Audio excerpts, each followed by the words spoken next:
हमारे रहीम chemistry grade 10। आज के लेसन में बेटा हमने पीएच के मतलब कुछ बातें सीखनी है और आपकी याद आने के लिए मैं आपको फिर बता रहा हूँ कि ये lesson sweet ways public school की तरफ से आपके लिए पेश किया जाता है।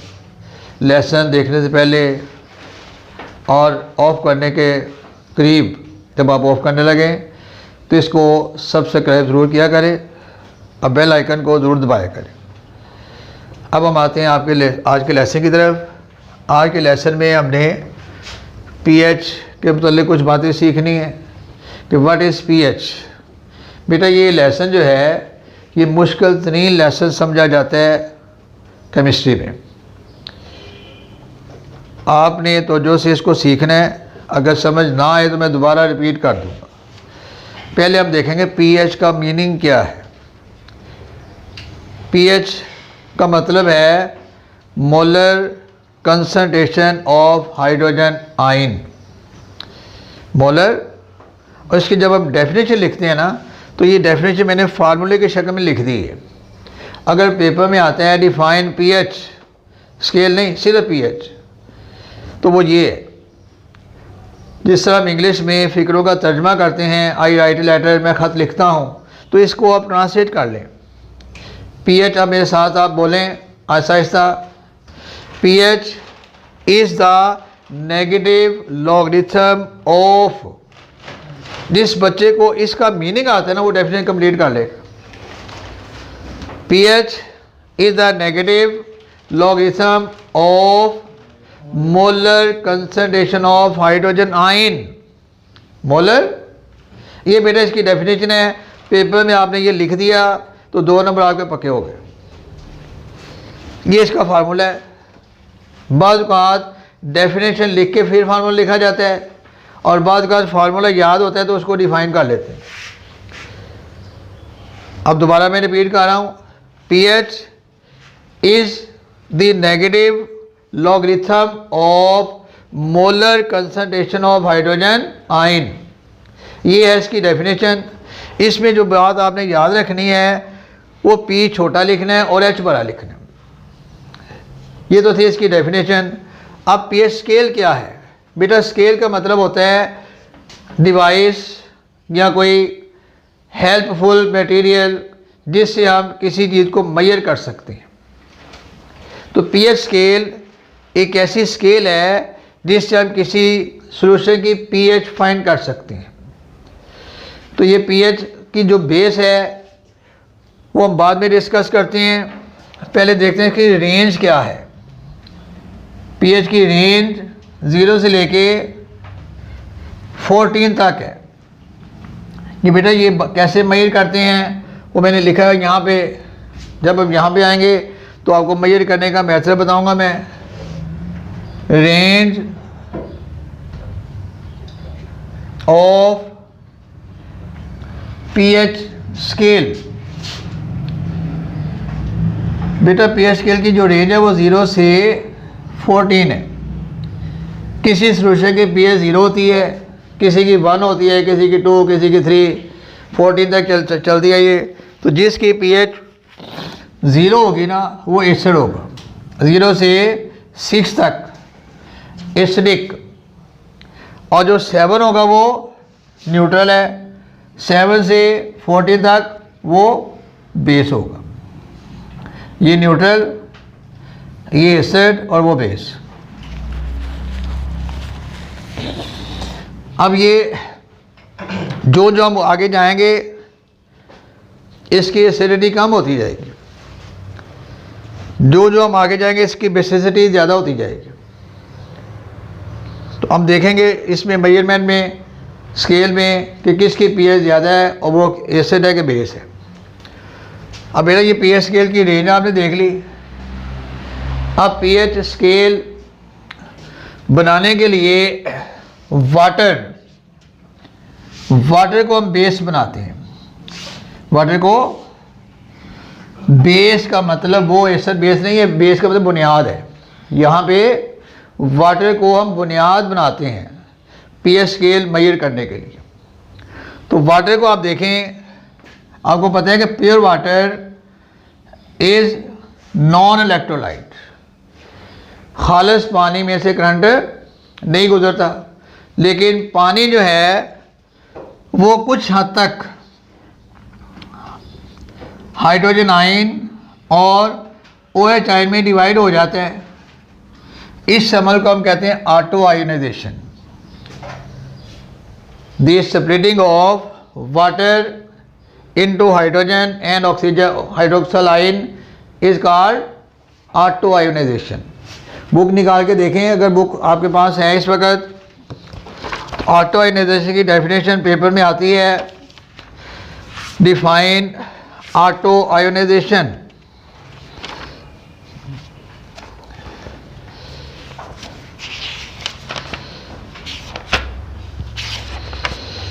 पेज नंबर है 32। Concentration of hydrogen ion in pure water is the basis of for pH scale. What is a weak electrolyte, ये यहाँ से आपने लिखनी है अगर पेपर में आ जाए तो। What is a weak electrolyte because it ionises very slightly into ions in a process called auto ionisation. The conversion of, ये मैं डेफिनेशन बता रहा हूँ सिंपल वर्डिंग में। The definition of the conversion of water molecule into hydrogen and hydroxyl ion is called auto ionisation. ये definition जब आप पूरी वर्डिंग में लिखेंगे फिर नंबर मिलेंगे आपको। एक लफ्ज़ भी आगे पीछे हो गया या गलत मीनिंग दिया तो उसके नंबर नहीं मिलने। ऑटो आयोनाइजेशन के बाद एक वे लिखें। अब मैं आपसे कहता हूँ कि इसके लिए केमिकल इक्विलिब्रियम एक्सप्रेशन लिखें। तो आपको बेटा मैंने इसका कुलिया बताया था। ऊपर क्या लिखते हैं, प्रोडक्ट, और नीचे रिएक्टेंट। यहाँ पे लिखेंगे H2O, यहाँ लिखेंगे H+ और OH-। ये बुक सामने रखें। ये KC कि जब आप इसको हल करेंगे मैथमेटिकली क्रॉस मल्टीप्लाई करें K into H2O is equal to H+ OH-। ये रियाजी का काम है, क्रॉस मल्टीप्लाई हमने कर लिया। इसके बाद KW, KC की जगह हम लिख रहे हैं KW, chemical equilibrium constant for water, W for water. ये वाटर के लिए हम C की जगह W लिख रहे हैं। KW, इसको हल करें आप। KW is equal to H+ ion. ये बुक का पेज नंबर बेटा सामने रखें आप। OH- is equal to 1 multiply 10 की पावर -14। ये कैलकुलेटेड आएगी, ये आपको याद करनी पड़ेगी। एट 25 डिग्री सेंटीग्रेड पे आएगी। इसके बाद हमें पता है कि वाटर में H+ और OH ये इक्वल होती है। क्यों? क्योंकि वाटर न्यूट्रल है। जो चीज़ न्यूट्रल होगी उसमें H आयन और OH आयन बराबर हो। तो जब अब ये बराबर है तो इसके लिए KW की वैल्यू H+, अगली लाइन पे देखें, H+ is equal to OH- और H+ की पावर 2। अब बेटा ये 2 कैसे आ गई है, इसके लिए आप ये देखें H+ और OH- बराबर है ना। अब इसकी जगह ये लिख दें H+। तो जब ये दोनों बराबर हो गए मल्टीप्लाई करेंगे आपस में तो ये क्या आ जाएगा, एक स्टेप यहाँ कर लें H+ और ये इसको भी H+ कर लें। क्यों? क्योंकि ये दोनों बराबर हैं। जब दो एक जैसी मिकदारें मल्टीप्लाई होती हैं तो उनकी पावर्स प्लस हो जाती हैं। 1 और 1 ये 2 हो जाएगी। तो जब आप इसको हल करेंगे 1.0 मल्टीप्लाई 10 की पावर -14, इसका स्केल ले,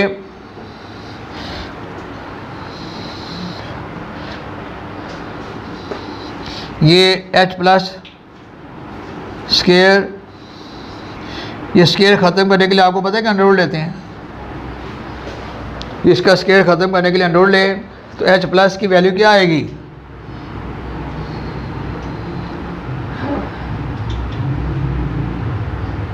ये 14 की जगह 7 आ जाएगा।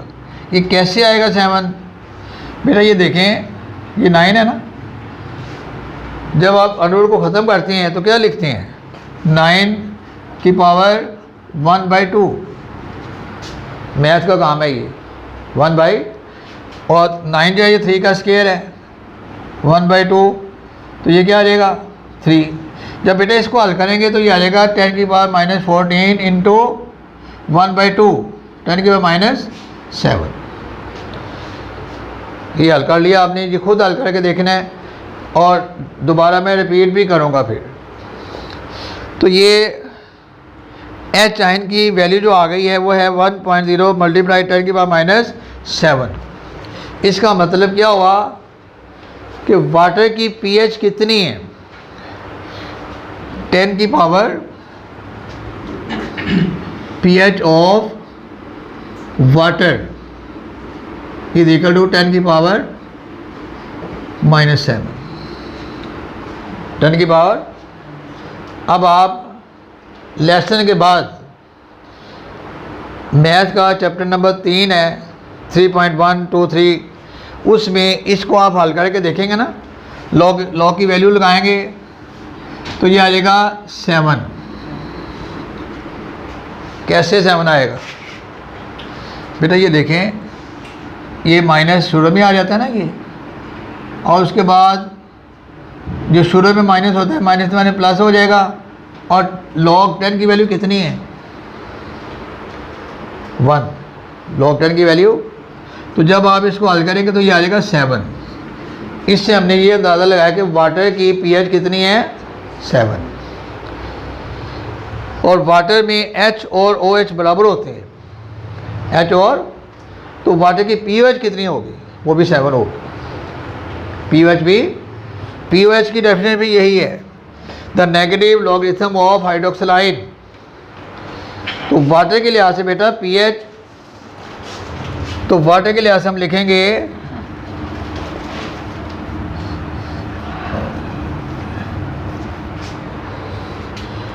फॉर वाटर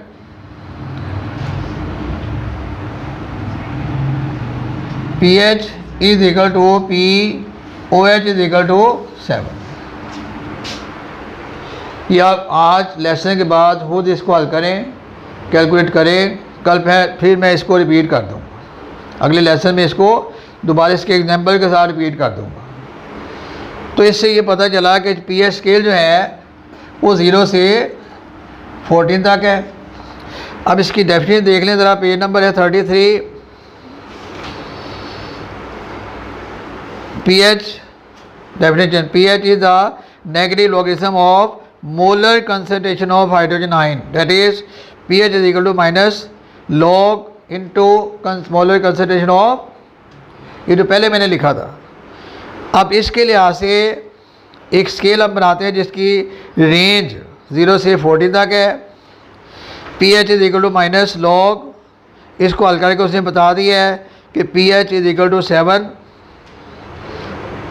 और उसके बाद pH भी 7 है, pH प्लस POH, आखिरी लाइन देखना, pH plus POH is equal to 14। अब ये फार्मूला आपको न्यूमेरिकल हल करने में बताएगा। मसले ज़बानी आप देखते हैं कि मैं कहता हूँ कि एक सलूशन हमारे पास है, उसकी pH जो है वो 4 है, pH इज इक्वल टू 4, तो pH कितनी होगी? 10। दोनों को सम करें तो 14 होना चाहिए। ये देखें तो इसको हल करके भी देख लें, pH plus POH is equal to 14। अब pH मैंने बताइए 4, pH 14, pH is equal to 14 minus 4 तो 10 आ जाएगी। अगर POH 4 है तो pH 10 हो जाएगी। दोनों को हम सम करेंगे तो डेट इज़ इक्वल टू 14। उसका जो सम है ना pH और POH का वो 14 होना चाहिए। जो वाटर हम पीते हैं उसकी pH कितनी है 7, न्यूट्रल है वो। अगर आप उसमें एसिड डाल देंगे, नमक डाल देंगे तो उसकी pH डिफर हो जाएगी, 7 से ज़्यादा हो जाएगी या कम हो जाएगी। जब हम उसमें एसिटिक एसिड डालेंगे तो 7 से कम हो जाएगी, और जब हम उसमें मीठा सोडा डालेंगे तो 7 से ज़्यादा हो जाएगी, और जब कुछ नहीं डाला होगा तो फिर 7 होगी। अभी हम करके देखेंगे लेसन के बाद। अब ये पेज नंबर 34 पे आ जाएं। यहाँ पे उसने कुछ कंक्लूजन दिए हुए हैं कि pH स्केल से हम क्या नतीजा निकालते हैं। पहला बताया वो pH of a neutral solution is always 7, neutral की 7 होगी, एसिडिक की लेस देन 7, बेसिक की मोर देन 7, और उनका जो सम है वो 14 होगा। फिर इसके यूजेस क्या हैं? यूजेस पहले ही वो बता गया, it is use to determine the nature of solution. अगर 7 है तो neutral, more than 7 basic, less than 7 acidic. तो it is use to determine the acidic और basic nature of solution. It is use to produce medicine culture at a microbiological particulars concentration of hydrogen. जब हम अपने urine को test कराते हैं ना तो वहाँ भी लिखा होता है कि pH, हमारे जो यूरिन की pH है वो कितनी है। अगर तो लिखा है 5 तो इट मीन कि हमारा जो यूरिन है वो एसिडिक है, हमें पानी ज़्यादा पीना चाहिए। It is use to prepare solution of required concentration necessary for certain biological reaction. Biological reaction के लिए, केमिकल रिएक्शन के लिए जो सोल्यूशन हम तैयार करते हैं ना, ये फर्स्ट ईयर सेकेंड ईयर में जाके आप देखेंगे कि जब हम सोल्यूशन तैयार करते हैं रिएक्शन के लिए तो उनके pH हमने मालूम करनी होती है। 10th में भी कुछ प्रैक्टिकल हैं, लेकिन यहाँ पे आपको सोल्यूशन बने बनाए मिलेंगे। अगली क्लासों में जाके आपको खुद बनाने पड़ेंगे। बेटा इसको देख लें नज़र, जो चीज़ें नोट करने वो कर लें। तो कल हम देखेंगे कि pH को मेजर कैसे किया जाता है।